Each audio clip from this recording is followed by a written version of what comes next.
नमस्कार विद्यार्थी मित्रांनो, मी डॉक्टर विजय पाटील अथर्व अकॅडमी मध्ये आपलं हार्दिक स्वागत करतो. बीएमएसच्या विद्यार्थ्यांसाठी असलेलं हे स्पेशल ॲप आहे, स्पेशल यूट्यूब चॅनल आहे. यामध्ये बीएमएसशी रिलेटेड सर्व गोष्टी तुम्हाला मिळतील. तुम्ही चॅनल सबस्क्राईब केलेलं नसेल तर सबस्क्राईब करा, लाईक करा, शेअर करा, कमेंट करा, आपल्या मित्रांना पाठवा. याच्यात खूप काही गोष्टी येत्या काही दिवसांमध्ये तुम्हाला आता बघायला मिळणार आहेत. जसं आता कालपासून आपण एक सिरीज सुरू केलेली आहे, ज्याच्यामध्ये PYQ previous year question papers ते जे आहेत ते सॉल्व्ह करून त्याच्यामध्ये पेपरमध्ये नेमकं ऍक्च्युअली कसं लिहायचं ते आपण दाखवतोय. त्याच्यामध्ये दुसरा पार्ट आजचा हा. याच्यामध्ये फर्स्ट BMS संस्कृत समर 23चं मॉडेल आन्सर शीट. मी doctor Vijay Patil, assistant professor, government Ayurveda college Baramati या ठिकाणी आहे. आता LAQ बघा, खूप खूप महत्वाची आणि इम्पॉर्टंट गोष्ट की जेव्हाही तुम्ही पेपर लिहायला सुरुवात करतात तर तुम्ही सगळ्यात आधी प्रयत्न हाच केला पाहिजे की तुम्ही LAQ पासून सुरुवात करावी, आणि त्यातही जो चांगला LAQ लिहिता येतो तुम्हाला त्यापासूनच. वरचं मार्जिन, समोरचं मार्जिन सोडून त्या ठिकाणी क्वेश्चनला सुरुवात करायची. क्वेश्चन नंबर 3 त्या ठिकाणी तो असतो तुमचा LAQ सेक्शन B मधला. त्याच्यामध्ये A फर्स्ट जो 10 मार्क्सचा क्वेश्चन असतो. याच्यात बघा, प्रत्येक क्वेश्चन जे आहेत ते 10 मार्क्सचे असतात, आणि हे 10 मार्क्सचे क्वेश्चन तुम्हाला पास किंवा फेल करतात. त्याच्यामुळे याच्यामध्ये गडबड व्हायला नको. त्याच्यामध्ये समर 23 मध्ये संस्कृतच्या फर्स्ट पेपर मध्ये क्वेश्चन होतं त्या ठिकाणी की हे शब्द दिलेले आहेत, त्या शब्दाचं त्या ठिकाणी रूप सांगितलेलं आहे. की जसं अग्नी या शब्दाचं चतुर्थी एक वचन हा इकारांत पुल्लिंगी शब्द आहे, तर तिथे फक्त दोनच शब्द त्या ठिकाणी अपेक्षित आहेत. अग्नये, अग्नीचं चतुर्थी एक वचन अग्नये होतं, आणि त्याचं वाक्यात रूपांतर अग्नये स्वाहा हे वाक्य. याला 2 मार्क्स तुम्हाला मिळणार आहेत.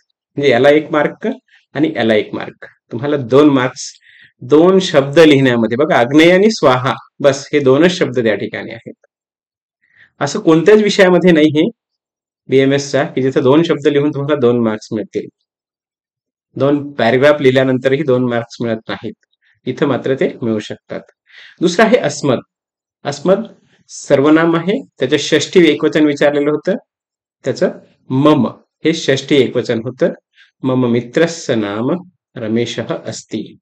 मम नाम लिहू नका. मम नाम लिहिताना पेपरमध्ये त्या ठिकाणी तुम्ही तुमची ओळख सोडल्याचं हे होऊ शकतं. त्याच्यामुळे मम नाम लिहायचं नाही, लक्षात ठेवा. मित्रस्य नाम, मातृनाम, पितृन ते त्या ठिकाणी चालू शकतं. देन स्त्रोतस, स्रोतस सकारांत नपुंसकलिंगी शब्द, त्याचं प्रथमा बहुवचन विचारलेलं आहे. स्त्रोतांसी प्रथमा बहुवचन, आणि याची श्रवणात स्त्रोतांसी सगळ्यांची ही व्याख्या पाठ असते, तर ती त्या ठिकाणी चालून जाईल. म्हणजे 2-2 आणि 2 प्रत्येकाला 2-2 मार्क्स. पितृ ऋकारांत पुल्लिंगी शब्द आहे, पंचमी एक वचन. पितुहू हे पंचमी एक वचन आहे, आणि त्याचं पितुहू इच्छा हे त्या ठिकाणी वाक्य लिहिता येईल. त्याला 1 मार्क मिळू शकतो. देन पुढे आहे भानू. बघा, आता इथं ही स्पेस नव्हती, ही स्पेस त्या ठिकाणी द्यायची.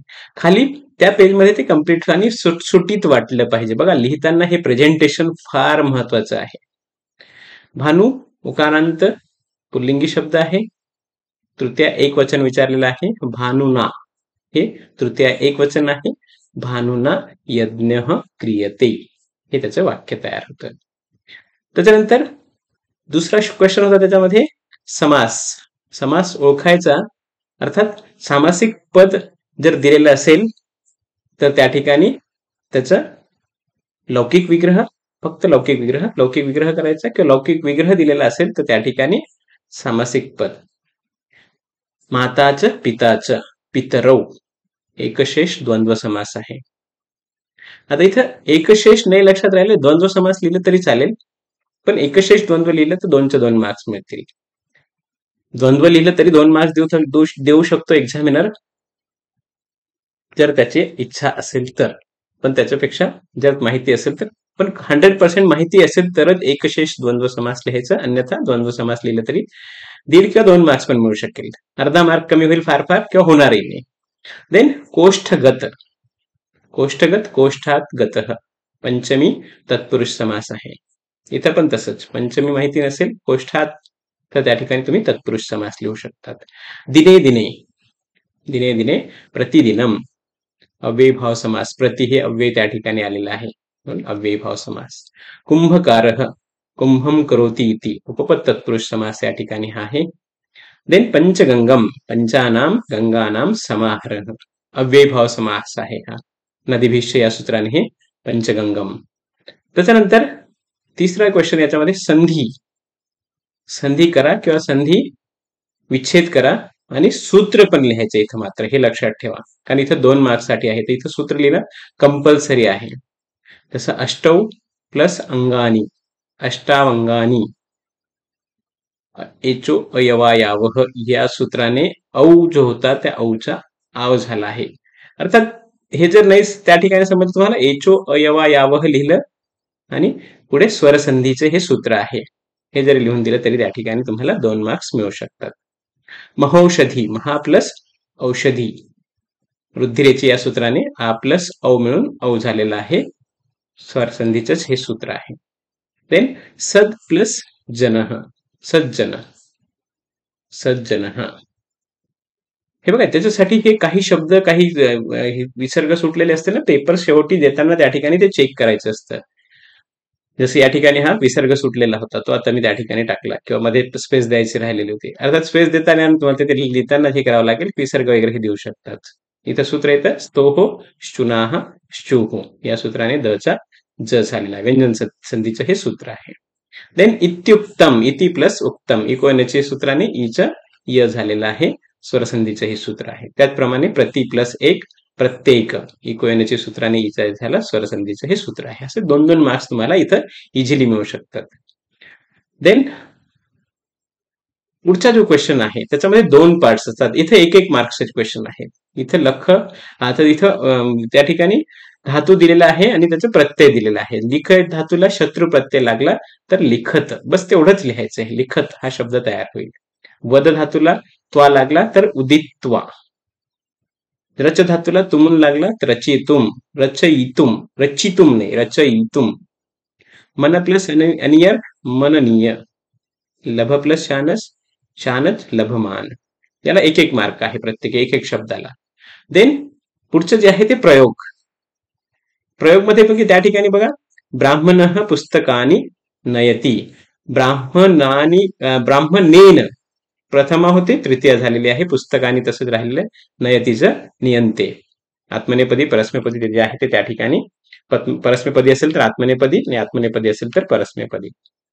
तेन फलम खादते. सह तेनच्या जागी सह झालं फलम खादती.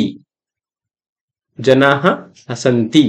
जनैः हस्यते. देवदत्तः वेदः पठति. देवदत्तेन वेदः पठ्यते. वैद्येन औषधम दीयते. वैद्यः औषधम यच्छति. या पद्धतीने पेपर फक्त 13 पेजेस मध्ये बघा 2 पेजेस जे आहेत ते पहिल्या पीपीटीचे गेलेले आहेत तर 13 पेजेस जरी पेपर तुम्ही संस्कृतचा लिहिला तरी तुमचा पेपर परफेक्ट होईल. आणि एमसीक्यू साठीचा 1 पेज असं 14 पेजेसचा पेपर असेल तरी तुम्हाला 90-95 मार्क्स इवन 100 मार्क्स सुद्धा मिळू शकतात. मात्र जर व्यवस्थित नसेल तर अगदी कमीत कमी मार्क्स सुद्धा मिळू शकतात संस्कृतमध्ये. कारण जर विसर्ग काना मात्रा हे चुकलेलं असेल तर त्यामध्ये ते पण होऊ शकतं. म्हणून काळजीपूर्वक लिहिणं. खाडाखोड अजिबात करू नये. धन्यवाद. आवडलं असेल आपल्याला तर आपल्या मित्रांना पाठवा, शेअर करा, सबस्क्राईब करा आणि तुम्हाला काही आवश्यकता असेल तर कमेंटमध्ये अवश्य लिहा. धन्यवाद.